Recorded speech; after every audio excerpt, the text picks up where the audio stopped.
When I was a student, I got called in on a stroke patient. She had coded and they were doing CPR. They worked for 45 minutes, but she ended up dying. They cleaned her up and called on the family to say goodbye. But by the time the family had left, she had been both brain dead and without a pulse for more than 45 minutes. Blood had filled her entire brain and she was completely gray and started to smell. Suddenly, she had sat up and called for her family. The nurses rushed to get monitors and equipment back on her. They started working on her again. She ended up stabilizing and even said goodbye to her family, and promptly died a second time.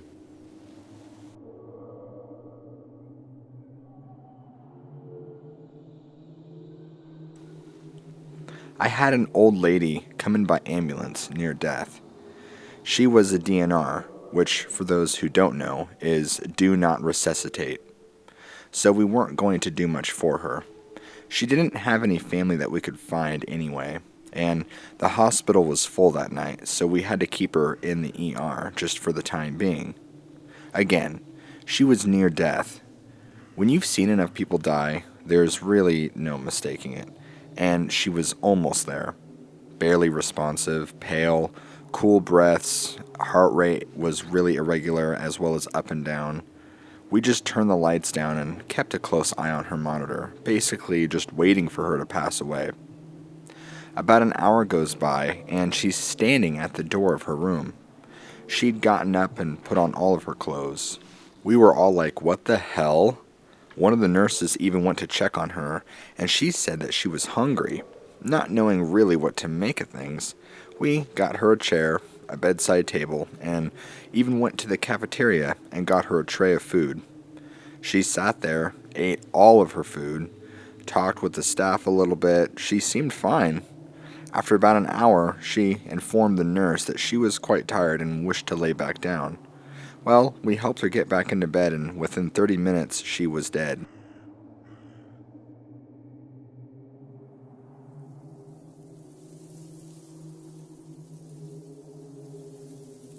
I used to work in a skilled nursing facility, usually assigned to the Alzheimer's ward.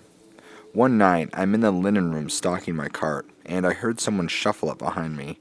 Then, I felt a hand on my shoulder. I turned around and there was no one else in the room. The door was still shut, too. Another lady started to complain that a man was coming into her room at night. Again, Alzheimer's, so I didn't think much of it. So to reassure her, I told her I'd check on her throughout the night. She complained of this man for every night for more than 2 weeks. When I asked her to describe him to me, "Oh, he's real handsome. Wears a black suit. Oh, he's right behind you now, honey." That freaked the literal hell out of me, and of course there was no one behind me. She died the next night in her sleep.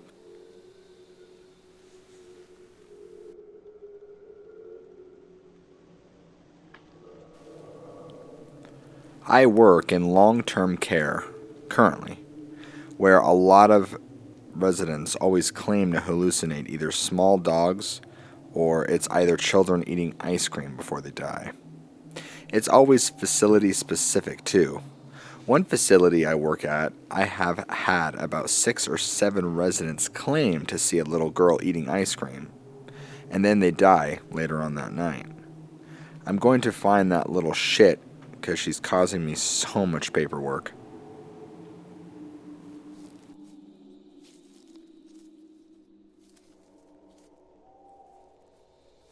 I'm an RN, and while I was a student, I was caring for a lady who had end-stage renal failure, had a DNAR, which is a do not attempt resuscitation, and was shutting down.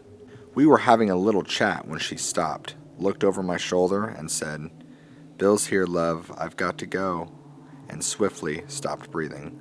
Read her old notes, and Bill was her deceased husband.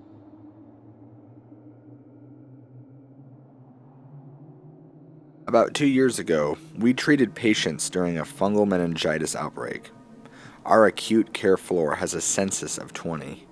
During this, at least 10 to 15 were meningitis patients, age ranging from 20s to 90s. There are no shared rooms, and all the patients were in isolation, no contact with one another. Many of them had the same hallucinations: children in the corners of their rooms and auditory hallucinations of religious music.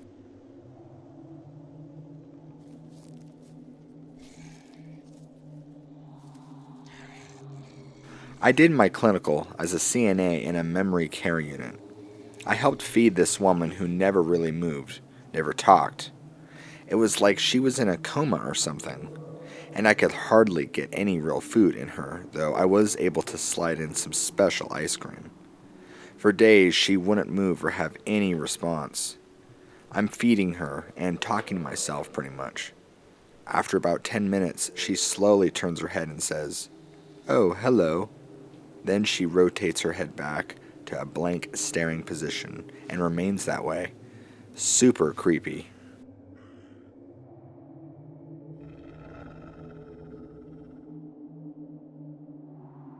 A guy coded in my mother's ER, and after a while they ceased CPR. A few moments go by and the guy sprung forward, said something unintelligible, and died again. The family was in the room or in the general area when it happened.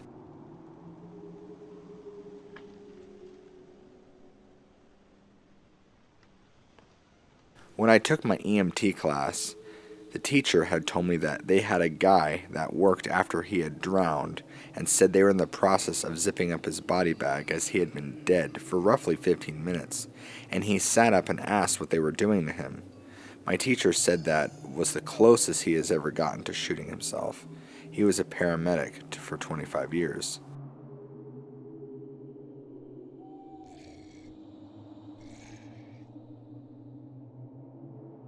Night nurse for 4 years now, and at an old folks home.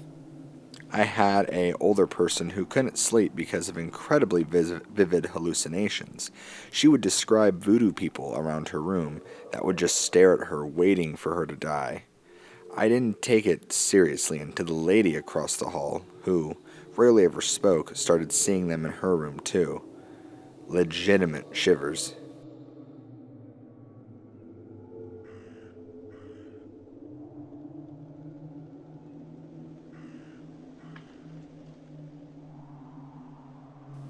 I was looking after a patient who needed one-on-one care when I still worked at one of the public hospitals. She had vivid hallucinations of people crawling on the floor and touching the feet and legs of anyone not in bed.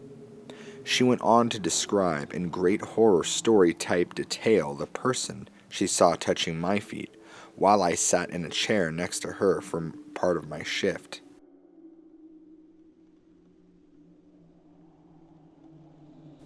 A couple of times a day or so after a resident had passed, their call bell would go off in their room. No one was in the room when the call bell went off on any of the occasions. We had one resident die pretty traumatically. Nurses had to perform CPR because he was a full code. That night, the midnight staff said they saw him at the end of the hall, just walking down like he always did.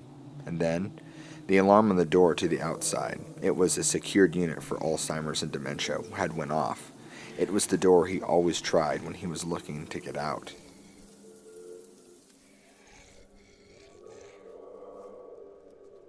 I work in a cardiovascular surgical ICU. We have a lot of messed up people, both physically and mentally, that come through our unit. We had a stretch of nights where each corner room of our unit, it is a perfect square, reported seeing a cat walking around. Not a friendly cat either, apparently. The thing was hissing at them. The accounts were so similar to each other, we actually spent probably about a half hour looking around for a cat, and then had security plan ops come look as well. No cat was ever seen or found, and 2 of those 4 patients coded the next day.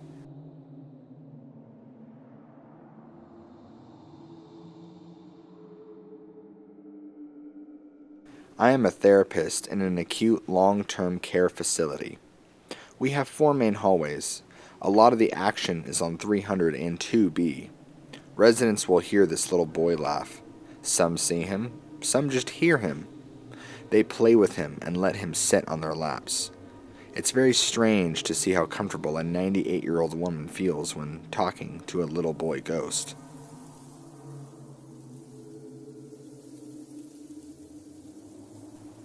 I work a stroke floor on the bot shift. Most of our patients are elderly. Apparently, there are two things that patients see before they pass away.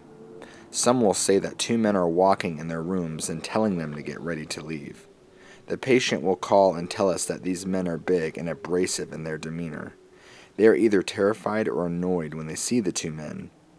The other thing they will see is a little boy who will go into their rooms and try to wake them up. The boy is usually loud and runs around their rooms. The patients will call and ask who's letting children just run around late at night. Several nights, or even at the same shift, we're coding or cleaning the patient for the funeral home to pick up.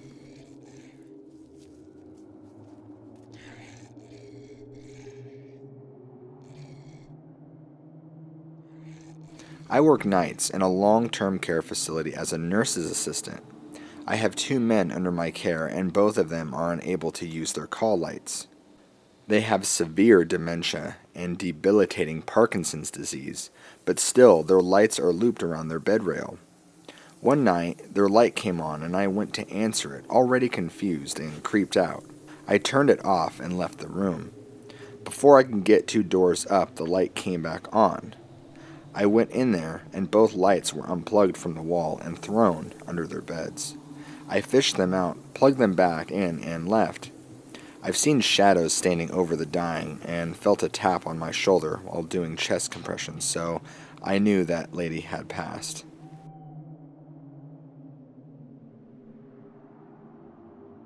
My town has two really old hospitals.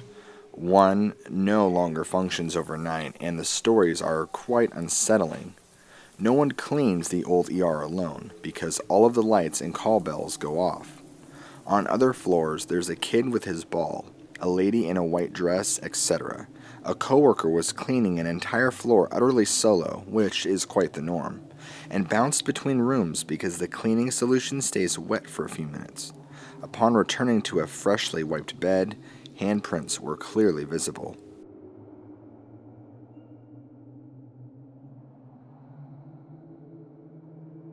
A patient had passed away during my shift. The patient was well known and liked on the ward. At handover that evening, I mentioned the patient had passed away and that the door to the handover room, which I had closed, had opened and just shut as I mentioned she had passed away. She was totally saying goodbye. Later that month, we were chatting about said patient at the nurse's station. Weirdly, a card which was pinned on a notice board just fell as we started talking about her. I went to pick it up, and it was a card from the patient's family saying, "Thanks for caring for their patient."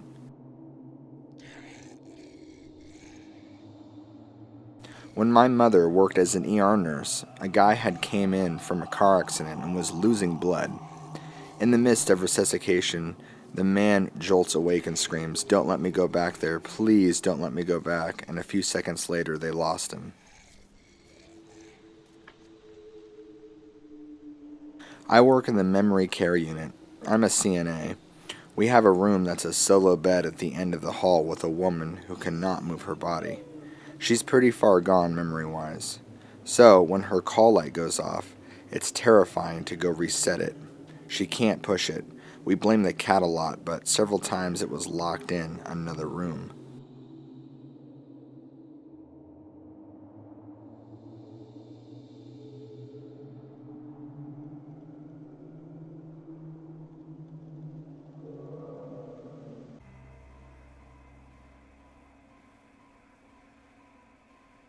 Growing up, I lived in a very small town in Northern California that didn't even have a single streetlight. Where I lived was an old railroad hotel that had been turned into apartments. My whole family lived in that apartment complex at one point. There was 6 apartments, and 2 of my aunts lived in 2 of the apartments. My grandmother in one, my sister in another, and my mother and I in one. Also, And then there was another apartment that had another random person that wasn't a part of our family living in it. I have countless stories that I could tell you about, especially with paranormal experiences we had in that place, but these are just some of the more prominent ones that I think of often. We lived in one of the bottom apartments on the front side of the complex. I guess you would call it that, and obviously there was one apartment above us, and before my aunt moved in there, or out of there, I'm not sure, but it was vacant for a while. My mom would always clean out the empty apartments and get paid by the owner, so at this point in time, we knew for a fact that there was no furniture and no one in that apartment above us. I remember sitting in the living room with my mom and my sister talking, and all of a sudden, my mother shushed us and tells us to listen. We are sitting there, and all of a sudden, we hear loud scraping noises, like someone is moving around heavy furniture and pushing it across the floor in footsteps upstairs. We were baffled and a little creeped out because, like I said, we knew no one lived there at the time. Another time, she had seen a young boy with a dog while she was standing doing the dishes outside the window. This boy and his dog walked up the stairs and into the house and down the hall. At the time, she just assumed it was my cousin Andrew, who would always come over to play with us, and after she got done doing the dishes, she came to the room to see what we were doing, and of course, Andrew wasn't there. She was very confused and asked where he went, because she never saw him leave. But then I told her that he never came by, so she called his mom, and sure enough, he had been home the whole day. So my mother seen some sort of young boy spirit with a dog walk in the house and down the hallway, and was ultimately pretty creeped out by that one. Another time, she was cleaning out the middle apartment that was in the yard, and the people who lived there were absolutely disgusting. She literally had to rake out all the garbage off the floor, but that's a whole other story. So anyway, she started to hear a baby cry, and at the time, no one in the apartment complex even had a baby, so she was very confused, and it sounded like it was in one of the rooms in that apartment. I specifically remember her telling me it sounded like it was coming from a closet, but she looked and could not find said baby. I never really had any crazy experiences other than hearing people walking upstairs when no one is home, or the apartments were vacant, and the whole furniture situation, but the bathroom in our apartment was really creepy. I always felt like I was being watched in there, and every single person who showered in our house often experienced this a lot of the time. You would hear the bathroom door open and someone walk in, and when you would look, no one would be there. My sister once got out of the shower and went to her bedroom to get dressed, and she had shut her door all the way. And her door was a very heavy door, so it wasn't like the wind just could have pushed it open, and she said that it was latched completely, so even if there was wind, it wouldn't have just came open. But while she was getting dressed, she heard the door squeak, and she looked to see if it was one of us kids, and she said that she seen a black shadow peering in at her. She got so freaked out that she quickly got dressed and left the apartment, and wouldn't go back until my mom got home from work, and would not stay there alone anymore. After she moved out of that room, it became mine, and I never slept in there. Not once, because I just had this weird feeling about the room. The closet just had a dark look to it, and I always stayed far away from it as a kid.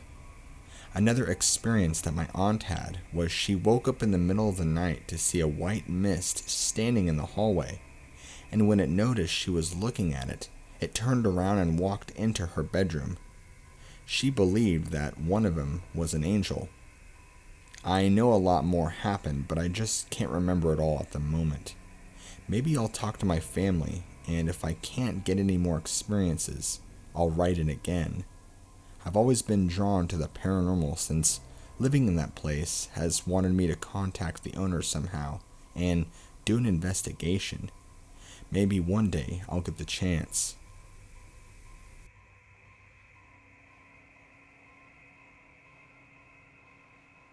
I'm a 16-year-old male, and I used to be a bit skeptic to all things paranormal until one weekend at an abandoned house. To give some backstory, I was with my two best friends at the time, Delaney and Julia. We were home alone and bored at Delaney's house with nothing to do. I can't remember whose idea it was, but one of us had the idea to drive around some of the old dirt roads and check out abandoned buildings. There are a lot of abandoned places around where we live. It's pretty far out in the country, surrounded by either farms or woods.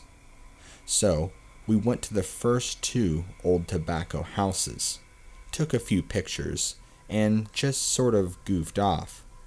We got back on the road and saw an old, unkept driveway. Keep in mind, hardly anyone lives on this road. So, we decided to drive down the driveway, despite Julia saying we shouldn't because it didn't feel right to her. Not the fact that it'd be trespassing, just that she had extremely bad vibes about the place. However, Delaney and I insisted. We drove down it, and it went pretty far back into the woods. This is where weird things started to happen. We parked the truck in a little clearing, and noticed an abandoned house in the distance. However, before we got out of the truck, the front sensor went off, beeping like crazy. Then, so did the back one. It was if someone had walked around the truck. The weird thing about this is we were parked in a clearing, so there was nothing to make the sensors go off. Even if there were, they would have gone off before we would have even parked the truck, and wouldn't have just randomly gone off in that order. Delaney and Julia were kind of freaked out, but I just ignored it. It wasn't until later that this would freak me out too. We all got out of the truck and started walking towards the house. I was in front with my friends walking a decent distance behind me. If I'm honest, I was just showing off and acting fearless. I wasn't that scared until I saw her, a woman with dingy, unkempt-looking hair and a colonial-style dress, looking around the corner of the house. She looked at me and just put a finger up to her lips and shushed me very loudly. The feeling I had is almost indescribable. Imagine feeling as if all senses of safety and protection is gone, and you don't feel at all happy. My heart felt like it stopped. I started crying. I was so scared. I knew she wasn't human. I don't know how, but I just knew. I turned around to my friends and screamed and run and started sprinting back to the truck. My phone flew out of my pocket about halfway back to the truck. My friend Julia told me that this happened, and I told her to leave it. Now, if you know me, you know I'm ditching my phone if I'm serious. Julia's and Delaney got stuck back of the truck. We tried to open it, but it was locked. Delaney reached for her keys, but they were gone, and so was her phone. It's as if whatever this thing was trying to keep us there. Delaney ran back and picked up Julia and I's phones and found her keys. We got in the truck and floored it out of there, back to Delaney's house. You might think it's just coincidental. We dropped all of our things, but the thing is, our phones and Delaney's keys were all deep in our pockets. It didn't make sense for them to just fall out on their own like that. Later at the house, we were all talking about the entire situation, and I was explaining what I had seen. My friends didn't even hear the shush, nor did they see the woman.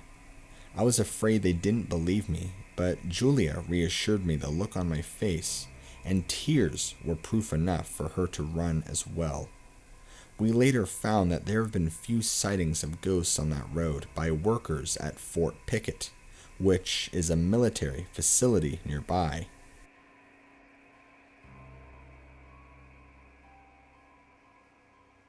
Okay, so my dad has always been that type of guy where he doesn't believe in anything unless he witnessed it for himself. He's a pretty macho guy and isn't into all that fairy tale and ghost nonsense. Yet, that all changed for him one day. It was about 2:30 in the afternoon when my dad came home. He works the night shift at the old El Reno prison. He says it's pretty laid back and the job is easy for the most part. He'll usually drive around the prison in one of the guard trucks or keeps watch in the towers. But one night he was sent to do a sweep of the chapel, as to make sure no one was in there who wasn't supposed to be. His boss, let's call him Jack, told him to come back and check in with him after he had done so. My dad walked through the yard out to the chapel, and as soon as he walked in, he said he felt just a wave of nervousness come over him. He flicked on the old lights and walked in and began to check all around the room. After a couple of minutes, he said a man dressed in the same uniform as him walked out from the little office in the back. My dad asked the man if he was already doing the sweep of the chapel, and the man replied, "Yes, I'll take it from here." So, confused as to why he was sent out there to check the chapel, my dad just gave a little, "Oh, okay, I'll let Jack know." My dad returned to his boss about 15 minutes after he had sent him. Jack looked at him and asked, "How did you get done so fast? You couldn't have possibly checked the whole place in such a short amount of time." "Another guard already in there said he'd check it," my dad said. And I guess Jack didn't think anything of it. As long as the chapel was checked, everything was fine with him. Well, this is where it gets creepy. About 3 days after, my dad said he was walking down the halls of the prison and stopped to look at the display case of all the old photos of other guards in the past. As he was browsing the photos, he said his heart sank and his blood froze. One of the pictures he came across was that very same guard he had encountered in the chapel, only this guard was now dead. Apparently, about 4 years before my dad started working there, a riot had broken out in the chapel, and a guard was stabbed to death, and that guard was the same man my dad had seen. But out of the 12 years of working there, not once had he ever heard about the riot until now. I don't know if they just don't talk about it, scared it might run off some newbies or something, or if it's just something a lot of them forgot about. All I can say is, my dad is now a firm believer in the paranormal, and not once has he ever gone back into that creepy-ass chapel.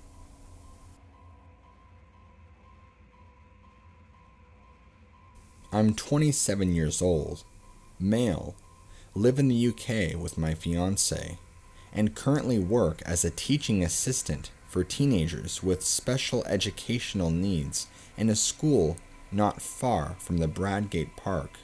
I have worked in a number of schools and children's home now, and these buildings, especially the children's homes, are usually old, renovated houses or halls. This particular story happened in 2013, when I had just started working as a support worker at a care home for teenagers and young adults with autism, brain damage, and challenging behavior. The house that I worked in was pretty big.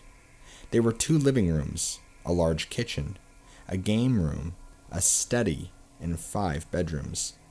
There was also a huge garden with a summer house activity room that led on to acres of fields and woodland. I had been working there for about 3 weeks and primarily worked the waking night shift. This shift ran from 10 p.m. until 8 a.m., and it was my duty to make sure all of the residents were settled for the night and to get the cleaning done before the day staff came in to take over. I would usually get all my jobs done for the night around 1 a.m.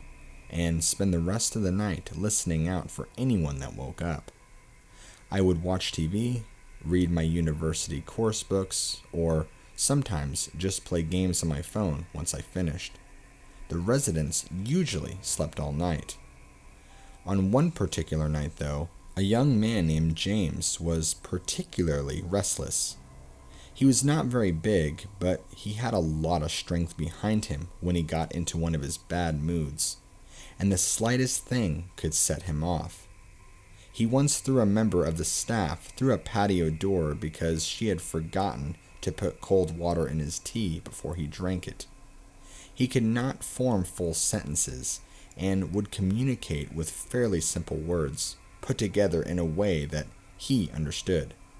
For example, he would say something like, "James, make breakfast," when he was ready to make breakfast, or "James, go outside," if he wanted to go outside and play. He was generally well behaved and could be quite funny when he wanted to, but was well known for his temper. At around 11 p.m., James got up and came downstairs to make a drink. I stood in the doorway and watched just to make sure he didn't break anything or hurt himself, and he went back upstairs without any real bother. I sat on the top step and kept an eye on his door for maybe 15 minutes or so, just to make sure he didn't wake any of the other residents. Once he settled, I went back to my cleaning. The room beneath James's bedroom was a communal living room with board games, a TV, sofas, books, stuff like that. I was in there dusting and mopping the floor when I heard something heavy drop onto the floor in the room above. I knew James was prone to temper tantrums if he got frustrated, so I went upstairs and knocked on his door.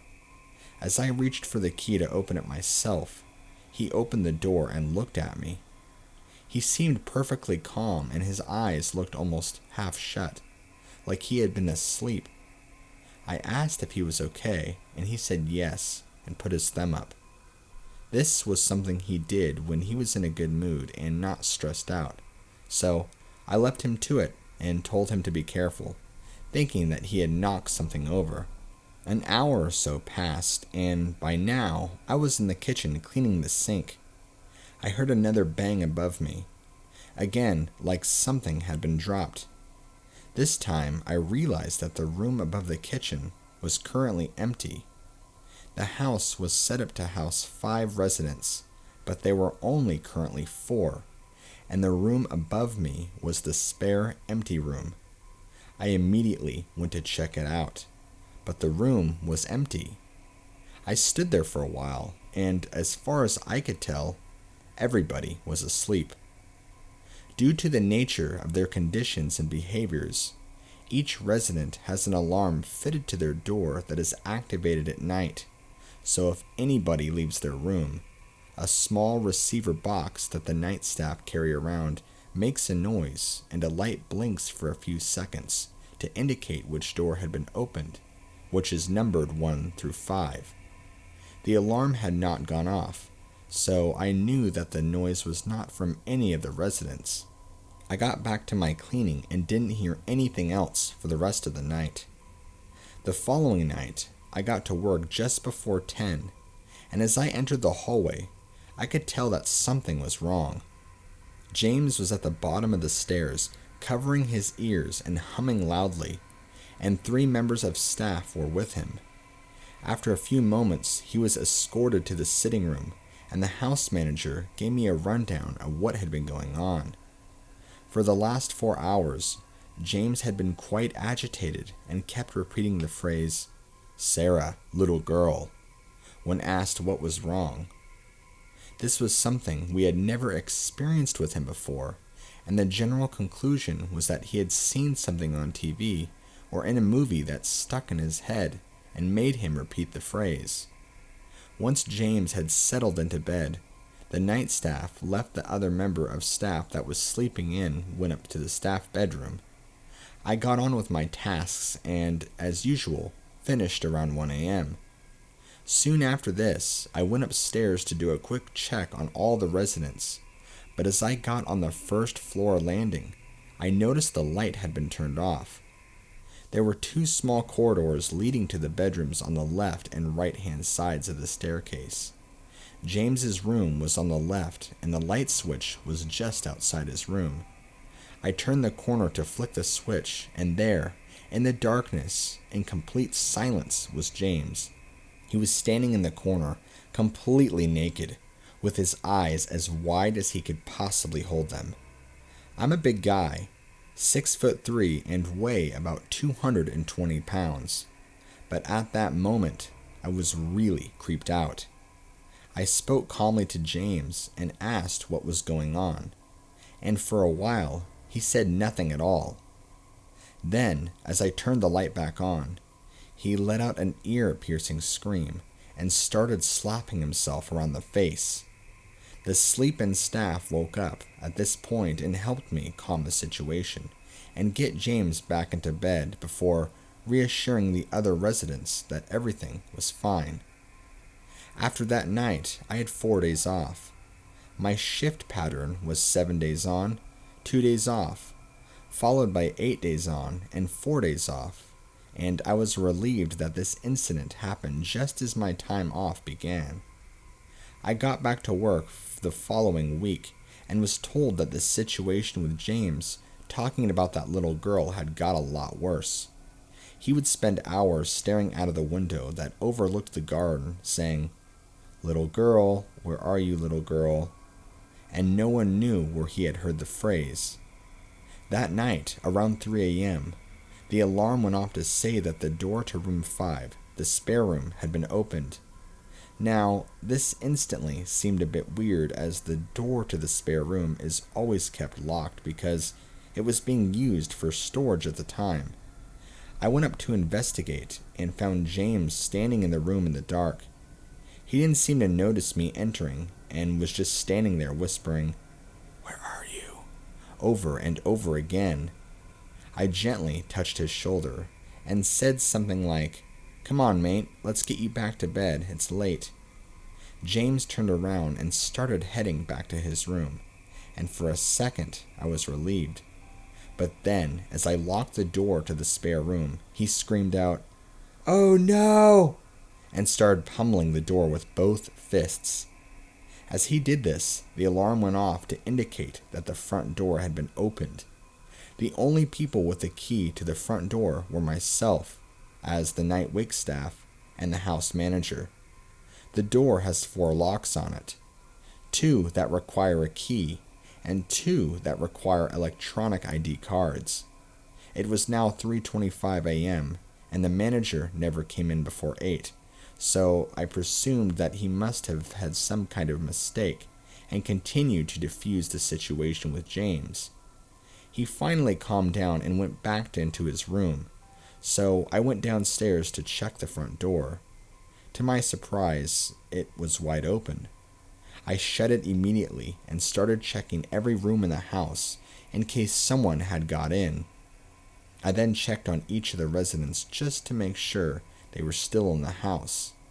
Everything was fine. The next night, everything was calm until around 2 a.m., when one of the other residents, Connor, got up and said that someone was tapping on his window.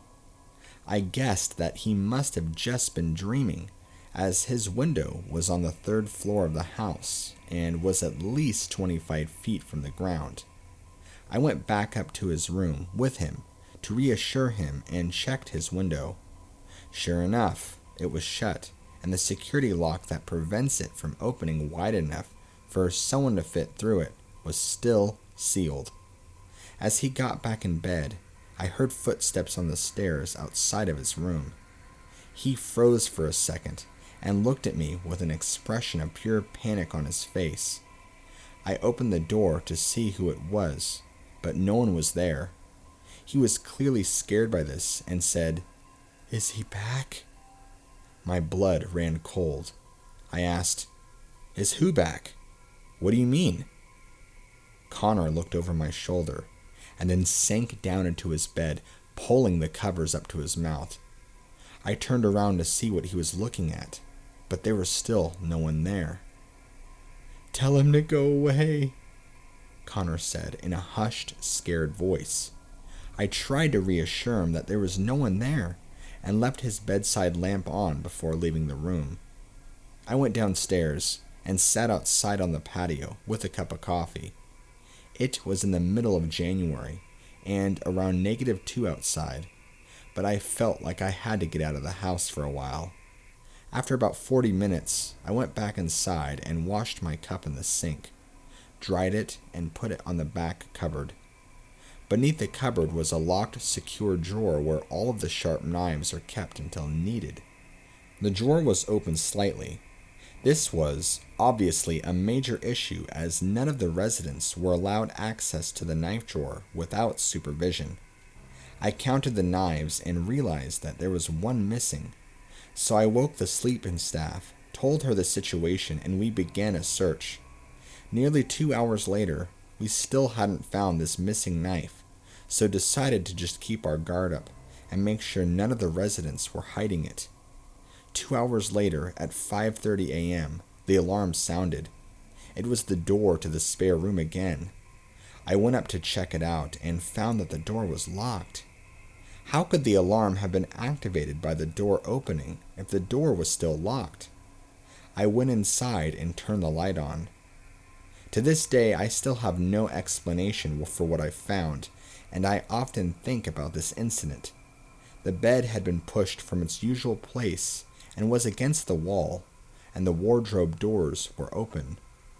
There were screws and nails all over the floor, but nothing broken. But the most disturbing part? In the middle of the room, there was a child's doll, a gold bracelet, and the missing knife from the kitchen. The doll was an old-style baby doll. My guess was that it was made in the 50s from the style of clothes and the overall look of the doll. The bracelet was simple but old-looking. I left everything as it was and reported it to the manager as soon as she arrived. No one ever claimed that the bracelet belonged to them, and it was taken to a charity shop soon after, along with the doll. After the doll and bracelet were removed from the house, James seemed to calm down and never mentioned a little girl or stood around in the dark again. I still don't have an explanation for everything that happened, and sometimes think that it was just a combination of strange behavior from a young autistic guy and the fact that that house was old. But on the other hand, a lot of stuff happened that I can't explain logically. My only regret now is that the doll and bracelet are gone and can't be examined or identified. Maybe it was paranormal. Who knows? But now I work day shifts and do not plan on working night shifts again anytime soon.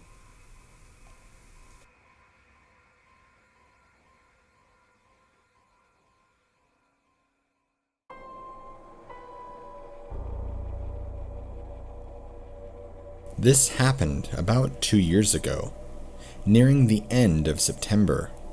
My aunt and her friend decided to fly up to New York from Panama to enjoy their mini vacation with my parents and I. Although many strange and paranormal experiences have happened to me ever since I was little, this event stayed with me and affected me more than any other experience. Here's the thing. Many things have happened to a lot of my family members, especially my aunt and her friend. We'll get back to that later, though. So, it was around 10:30 at night. Keep in mind that my old neighborhood was a very calm and quiet place. Since I live near the countryside, not much action happens in the neighborhood. The neighbors were either elderly or young couples with smaller children. None that could have caused trouble around the neighborhood. There were only about 20 to 25 houses in the entire neighborhood that I lived in. Moving on, the three of us decided to stay up late to watch scary movies while my parents slept upstairs in their room. My aunt's friend was sitting near the slide doors leading to the backyard, while my aunt and I were sitting in the bigger couch near the front door. I was sitting on the left side where the door faced, and my aunt sat on the right side of me, which meant I was closest to the front door. We spent about 10 minutes debating on which movie we should watch. After those 10 minutes, we finally chose to watch Odd Thomas, which wasn't really a scary movie, but it was about a guy who could see spirits and demons. What a coincidence. We were only 2 minutes into the movie when I had a sudden urge to look at the door. I glanced back at my aunt and her friend, only to see them staring at the door as well. I looked back at the door for about 5 seconds, and then a loud bang came, and then another one following after, and then a third one. All 3 bangs came from the front door, almost as if 5 people had just body slammed into the door 3 times. I thought it was going to fly off its frame. My first instinct was to run to the kitchen and grab a knife, but as I was about to do that, my aunt grabbed me by the shirt and told me to stay down. As I looked to my right, I saw my aunt's friend with her knees to her chest, rocking herself back and forth while my aunt just kept her gaze towards the door. While all 3 of us kept our attention to the door, next to it there were 2 small rectangular windows on either side of the door. The right window had a small curtain, and the left side was being covered with a small decorative tree. The small curtain had a gap in between of it because it was glued onto the window from the top area to the bottom area, leaving the middle part loose. At the moment of the bangs, it caused the middle area of the curtain to puff up slowly, and then quickly press against the window, leaving it wrinkled. After that, we were all silent. All of us were terrified. My aunt denied being scared, but at that moment, I could see nothing but fear in her face. I wanted to run upstairs to get my parents, but I was too afraid to go up the stairs because it was right in front of the door. All I could do was text and call them, but they were too deep in sleep to even hear their phones ring. My aunt told the 2 of us to calm down and dismissed it as the wind. We all knew it couldn't have been, but in order to stay calm, she made up that excuse. And I must say that it was totally cliché. The next morning I told my mother about the previous events. She brushed it off by saying it must have been a bear or a deer. Another cliché thing to say.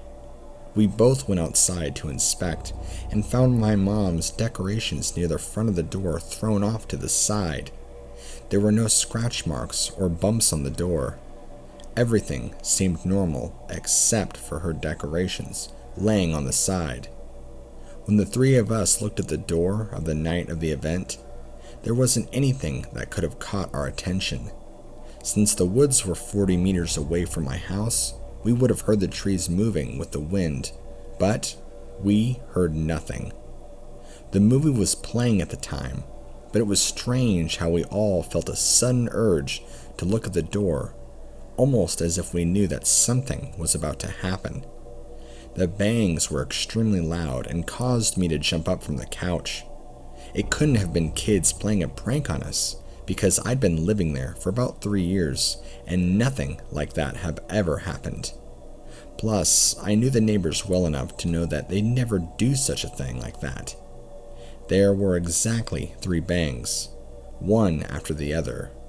One could have honestly caused the door to fly out of place, but thank God that it didn't. What about the curtain? The only explanation we could come up with was that the impact of the bangs created wind, causing the curtain to react that way. But why did it inflate slowly if the bangs were rapid, and then suddenly cause it to go against the windows so fast after the bangs were over? My aunt thinks that the wind must have knocked it off its course. That's why we didn't hear the trees moving, and created huge columns of wind that must have caused the door to move so much. The gust of wind must have gotten inside the house from the cracks of the door, leading the curtain to puff up. Personally, it doesn't make sense and sounds like bullshit to me. She also mentioned that she saw a shadow outside, but she doesn't have an explanation for that. I didn't see a shadow outside though. My mother came up with an excuse as well. She said it might have been a deer or a bear. But why would a deer or bear bang their head or entire body for that matter into the door? Like I said, there were no scratch marks to prove it was an animal. No animal could have caused those 3 loud bangs. We've had deer sightings in the neighborhood before, but none that have acted in such a strange behavior. Usually, they would all run back into the woods. Bears are out of the question. Not once have there been a sighting of them. I should also mention that we had the lights from outside on. Why would an animal come on that close to a house, especially a door that is clearly being illuminated by a light? Like I said before, animals in general are out of the question. As I mentioned before, my aunt, along with my mother, have had experienced many unexplained events, and they believe in the paranormal. I think the only reason they tried to make up an excuse for this situation was to prevent me from becoming paranoid and afraid. It's pretty late for that now, since I've had my fair share of experiences as well. Now, to my aunt's friend, my aunt told me that when her friend was younger, she suffered from really bad night terrors. She said she saw things, demonic entities as she described them. She'd wake up screaming and crying. It was traumatizing for her. Her family had always been religious, and they prayed for her every night, and slowly, those things haunting her went away as she grew up. That really creeped me out and led me to believe she might have brought or attracted that thing to my house. Or maybe it could have been something else. I hope this never happens to me again. Please let me know if you guys think it might have been the wind that could have caused those 3 extremely loud knocks at my door, or an animal, or some kind of creature.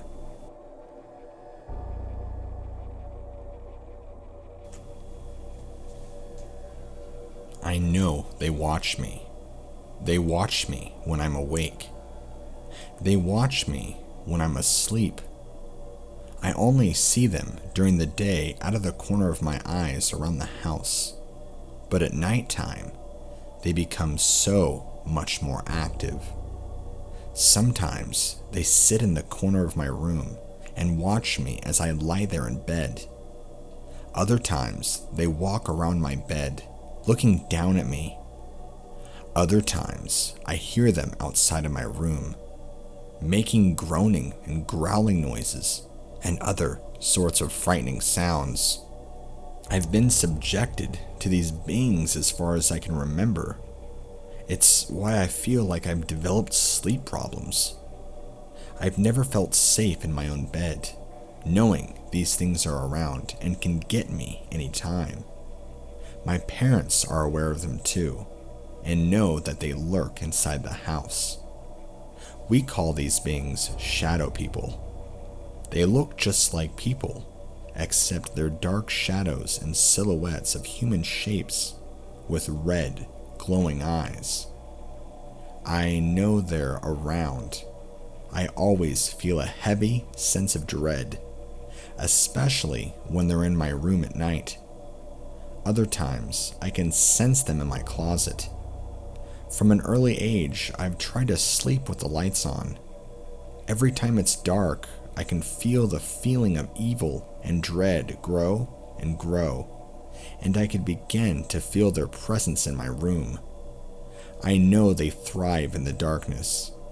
My parents have talked about seeing them, but they only really seem to reveal themselves more and more to me. They always have. They're drawn to me for whatever reason. I can't quite explain it.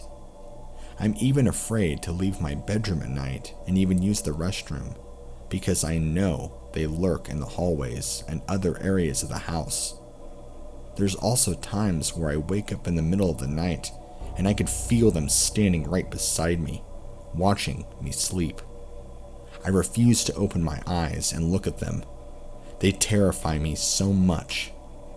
I'm almost out of high school at this point, and all I could wish for this once I move out, that they will stop terrorizing me so much and let me have peace.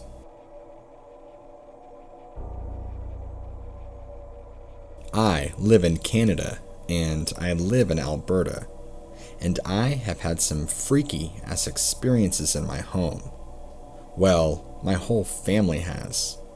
Examples of things that go on in my house are stuff like sleep paralysis, and things nowhere close to anyone being moved in front of us.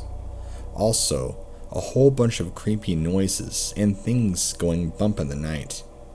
My house is a very old trailer home on the outskirts of the city, and I'll give you the rundown about my family.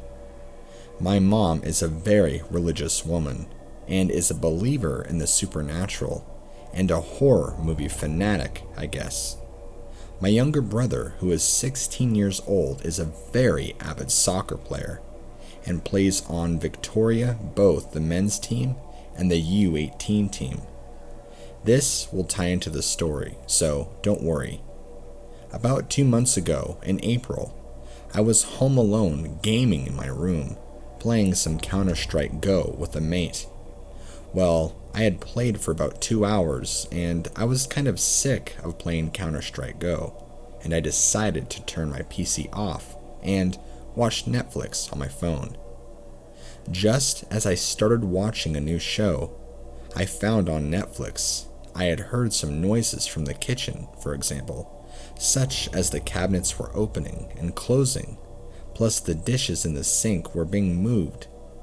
This isn't unusual, since when my mom gets home after my brother's soccer games, she puts some of the dishes from the living room into the dishwasher and puts the clean dishes into the cabinets. Well, without thinking about it, how long my mother was gone for, which was relatively a short time, she wouldn't have even been home for another hour or two. I left my room to see something in my hallway, just standing outside of the kitchen, which connects to the hallway through a short corridor. As I focus on the thing at the end of the hall, I thought it might be my brother. Then I realized that it doesn't have a shadow on the wall behind it, which was weird, and this piqued my curiosity, and I decide to take a harder look at this thing. My heart goes into my throat as I realize it's like a shadow, like silhouette, made of wispy black shit. As I stand just outside my room, I think it shocked me so bad I don't even know what to do without even thinking about it. I open my room door and slam it behind me, fearing for my life. All I could do was think of doing was calling my mom and telling her what I just saw, and she just tells me to get the fuck out in those exact words, and I did. I open up my window, which doesn't have a screen, and hop out of it and book it to my friend's house. He lives about 2 houses down from mine, and when I get there, I tell my friend what happened to my horror, and he starts to go pale and begins freaking out and tells me about one of the times he was at my house for a gaming night, and we planned on him staying the night, which he didn't because of this. He began by telling me his story. He was going to go to bed on the living room couch, and out of the corner of his eye, he said he saw something in the kitchen that kinda looked like a figure made out of a black mist. He didn't tell me this because he didn't want to scare me, and he told me he was going to sleep in his own bed that night. I am still living in that house, and sometimes I still feel as if something is watching me. I hope that I don't meet that thing again.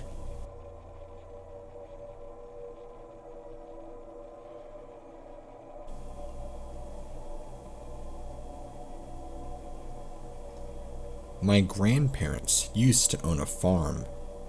It's a farm that they bought together when they were married young and have lived on that farm their whole life. My grandmother passed away about 15 or so years ago due to a heart attack, and my grandfather never recovered from it. He eventually hung himself in his barn about 10 years after that, which would make it about 2014 when it happened. After that, the farm got passed down to my family. My parents didn't really want anything to do with the farm or the property. They said I could have access to it and do whatever I wanted. To be honest, I really didn't want anything to do with the farm either, and have only gotten the creeps when I got out there. I wasn't super close with my grandparents growing up, so I didn't know my granddad all too well. I remember it was about 2 years since he had killed himself that I finally went out there to check the place out since his death. As soon as I pulled up on the farm, I can feel the thickness of what I can only describe as death, despair, and loneliness in the air. It was January, and it was a pretty clear sunny day, but cold. I distinctly remember walking around the farm and just feeling so off. The only way I can describe it is I had literally felt my grandfather's sorrow. It didn't feel good. Unfortunately, because my parents lived so far away, and he had really no one close to him anymore, many of his farm animals died of starvation, and much of them were left to rot in their stalls, chicken coops, and pens. I remember walking by the coop and smelling a stench since many of the chickens had long starved to death and rotted away in their coops. The horses were the same. Some of them died and rotted in the pastures, while some died and rotted in the stalls. It was a disgusting sight to behold. I don't even think his body was really found for quite some time when he had died, and he was fairly decomposed. The only way they were even able to know it was him was to look at who owned the deed to the house, and then his body was later verified via his dental records. To reiterate, the barn is where he had hung himself, and that's the direction I was headed to. The closer to the barn I got, the more uncomfortable I felt. I was overwhelmed with the feeling of sorrow, despair, and dread as I approached the barn. I remember opening the barn doors, and inside seemed so much darker than it should have been. I felt immediate fear and dread wash over me. I could have sworn I saw eyes and shadows moving along the top part of the open barn. I would say the most terrifying part of all this, for me, was the noose that my grandfather hung himself with, primarily still in contact. Well, the noose part had been cut down when they retrieved his body, but the rope part was still hanging. This shook me to the core. What happened next was something beyond our realm of existence. It felt evil. It felt supernatural. It's like I was in a trance. The next thing I know, my legs start moving into the barn. I somehow felt drawn into the barn by some unknown source. I have no idea what it was to this day. As I stepped in more and more into the barn, the doors began to close behind me, and it got really, really dark. Unnaturally dark, especially since there is a small window at the top of the barn letting in fresh air and a little bit of light. As soon as the door closed, it was like the darkness enveloped me and came alive. I felt like my skin was crawling. I began to see shadows dance around me. I felt a million eyes staring at me. The closest I could relate to what I was feeling was imagining being trapped in a large room with someone with a weapon, and that you knew they wanted and were going to hurt you. and the lights go out. Imagine being on edge like this and knowing you could be attacked any second. That's what my fear was like. Something was holding me in this barn and I don't know what it was. Some time had passed and in the darkness, I remember gaining control, as I can only describe. I ran out of the barn and slammed the barn door shut. I decided it was time to get the fuck off of this property, going back to the car. I had to pass the house to get to the driveway. I remember as I walked by, I looked in the windows and I saw these dark figures staring at me with red eyes. I felt sick. I was frozen in fear, but my legs were determined to get back to my vehicle. Evil was all around this property, and I needed to leave, now. I eventually made it to the car and took off. I called my parents later that day and told them I wanted nothing to do with the property, and it was their problem. They still to this day have done nothing with it, or have come to visit. Like I said, my grandparents didn't really have anyone they knew or were friends with or close to in this area, so much of their property stays abandoned and left as is. My parents still legally own it now, as far as I know. The property is just going to sit and rot, like much of the animals that lived on that farm did after my grandfather opted himself out. I don't ever want to go back to that place again.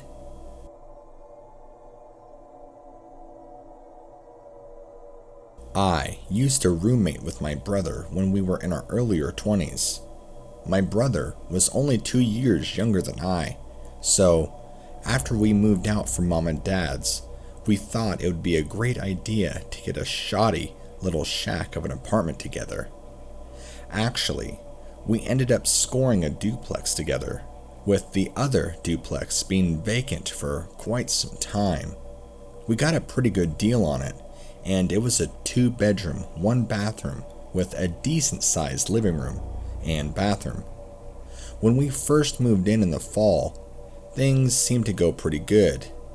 I had just started a new job, and that was great. My brother was already working crazy hours at his job that he had, so we weren't home most of the time. It wasn't until a few months into living in this place that we began to notice and experience strange things. There would be times where we would both come home, and things would be moved around our place. It only got worse. Things escalated, and objects and things around the house were moved, doors left open, and even our mattresses being flipped, scratch marks on the door, etc. We had to call the police a few times because we were convinced there had been break-ins with the door being left open, etc. The police unfortunately couldn't find any signs of such, and nothing was stolen or taken from our duplex. It wasn't long after that when we started to hear strange noises in the other neighboring duplex. Sometimes it would sound like whispering. Other times we'd hear deep groaning sounds and other bizarre noises. There was a couple of times that I was convinced somebody was dragging chains or metal across the floor. It freaked me out at first, but then I suspected that there were homeless people living in it, and I began to put together all the pieces, and that's what's been going on, and they had been breaking into our part of the duplex. I had called the landlord and had him get the police to investigate further. They found nothing. No signs of any windows broken. No forced entry. No signs of anyone having lived there in years. This is where my gut began to twist, and I felt like I wanted to retch. Something was going on, and I'm not a paranormal believer by any means, but I couldn't ignore what was happening. The sounds in the other part of the duplex got louder and escalated to screams at nighttime, tapping on the walls, heavy thudding, and what sounded like someone wearing boots made out of concrete stomping around all hours of the night. There were nights when I found it incredibly hard to fall asleep because of this shit. After a few months of this going on, my brother and I decided we should do something, but we weren't sure what. That is, until one evening, my brother brought home a Ouija board and said, "Let's see if we can contact the people next door." This shined as a red flag for me. A Ouija board seemed like a terrible idea, but I was so desperate for answers, and I figured any sort of closure would help us. Plus, I thought if we could come in contact, we could just ask them to go away. It worked out in my head.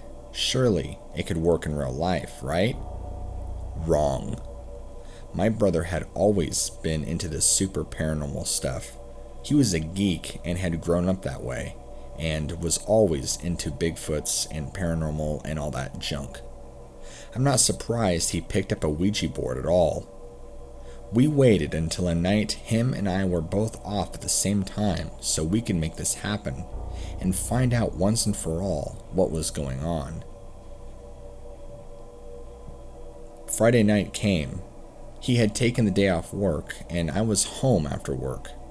This was about 7 or so at night, early February, and we lit a few candles and let the house be totally dark. We set the Ouija board up and listened closely. Everything was quiet. No noises coming from the neighboring duplex. We began to place our hands on the planchette, and I let my brother lead and ask questions since he knew how to work this thing much more than I did. My brother said out loud, "Who is here with us in the duplex next door?" Nothing. No wind. No creepy sounds. Nothing. We sat there and waited for another minute in silence. My brother then proceeded to ask more questions. "Has anyone died in this duplex? Why do you make so much noise at night? What is your name?" Nothing. No sounds. Nothing. After all of this going on for minutes, I finally spoke up and I said, "I knew this was a bunch of bullshit. What are we?" There were no open windows, and just like that, I was cut off, and a cold wind chill blew out the candles. Along with the wind chill, we felt a force move past our bodies into the room. It wasn't even windy outside to begin with. There were no fans, nothing. No feasible way there could have ever been any sort of breeze come into the room like that, especially strong enough to blow out every candle in unison. It had a chill to it, an unnatural, evil chill. The force that came right along with it left us speechless and scared in the dark, just sitting there. My brother quickly pulled out his phone and shined his light. The planchette hadn't moved, but we felt something in the room we hadn't before. The room now felt heavy. We felt on edge, like something bad was about to happen. We quickly got up, turned the lights on, and got rid of the candles and the Ouija board with it. We didn't say much after that, and my brother got rid of the board. We decided we should just try this again tomorrow or something and go to bed. My brother agreed. I remember even my bedroom felt different. I had a really hard time falling asleep. I never felt a sensation so heavily before, but I felt like I was being watched, being stared at by hundreds of eyes. The lighting in my room was dark, but still dim enough I could make out basic shapes in my room.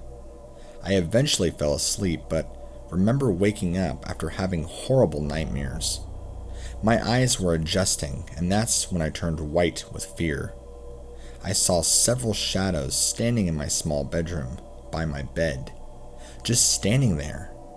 I thought they were people at first, but these people were more black than the shadows and darkness itself. I had never been so terrified in my life. I laid on my stomach and buried my face in my pillow, waiting for them to go away. I eventually fell back asleep. This had gone on for weeks afterwards. We had never gotten the Ouija board back out. Me and my brother weren't talking as much at all. I could tell things were going on with him too, that he wasn't wanting to open up about.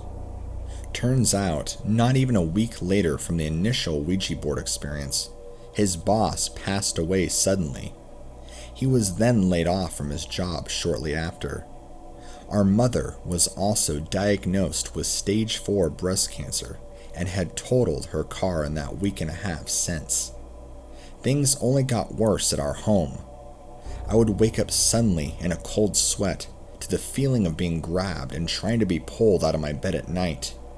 I would see these shadows standing over me, whispering into my ear a strange language I couldn't understand. A language I've never heard in my life. The closest I could sound it out for you would be something similar to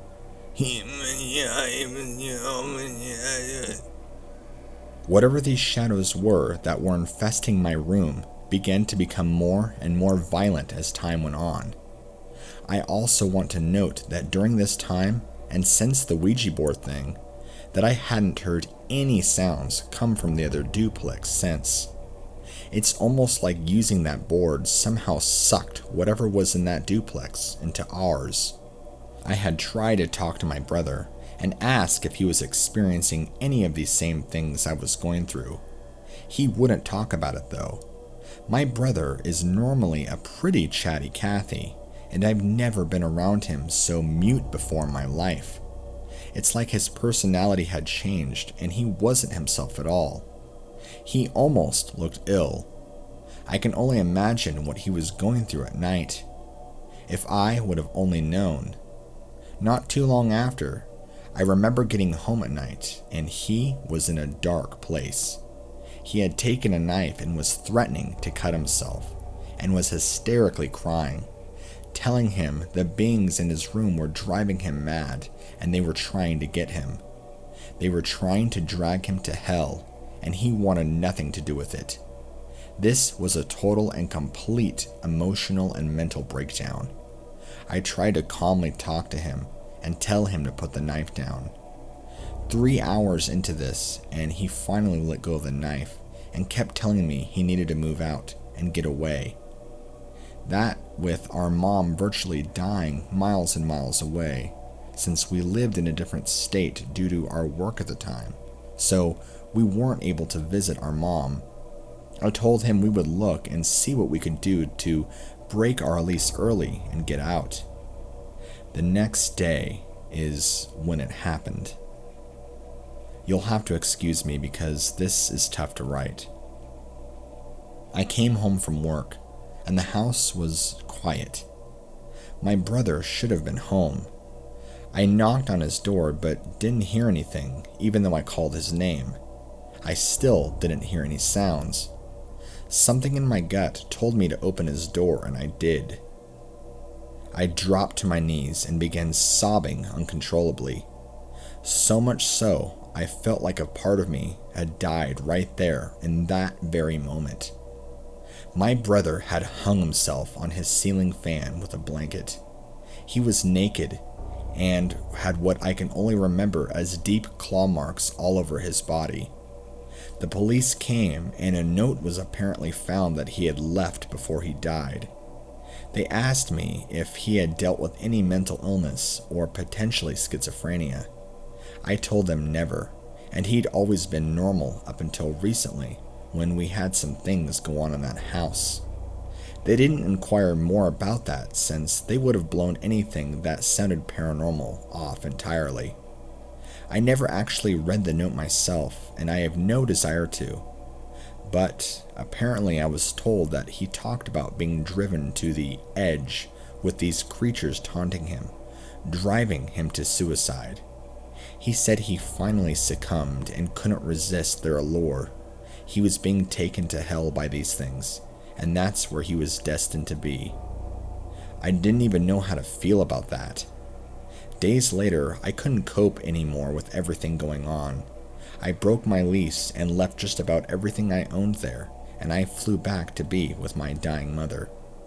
This was about 14 or so years ago, just when flip phones were still big. It's still hard for me to talk about this sometimes, and I apologize for this being so long. But for me, it's a catharsis to write about this, no matter how hard it is. For those curious, my mother made it about another few months after I had flown back to be with her. I feel like her learning of my brother's suicide brought her closer to death. I feel like after that, she gave up all hope of living and beating cancer entirely when that happened. I almost opted out a couple times myself, but overcame luckily when I ended up meeting my wife and my life had changed. Anyway, whatever we did that one night brought those things into our duplex. The only thing I can look back and describe them were shadow creatures that haunted us. They apparently tormented my brother much worse than I. I wish I knew how bad it was because I would have helped my brother had I known. To anyone out there who deals with these beings, don't provoke them. Do whatever you can to get away from these demons.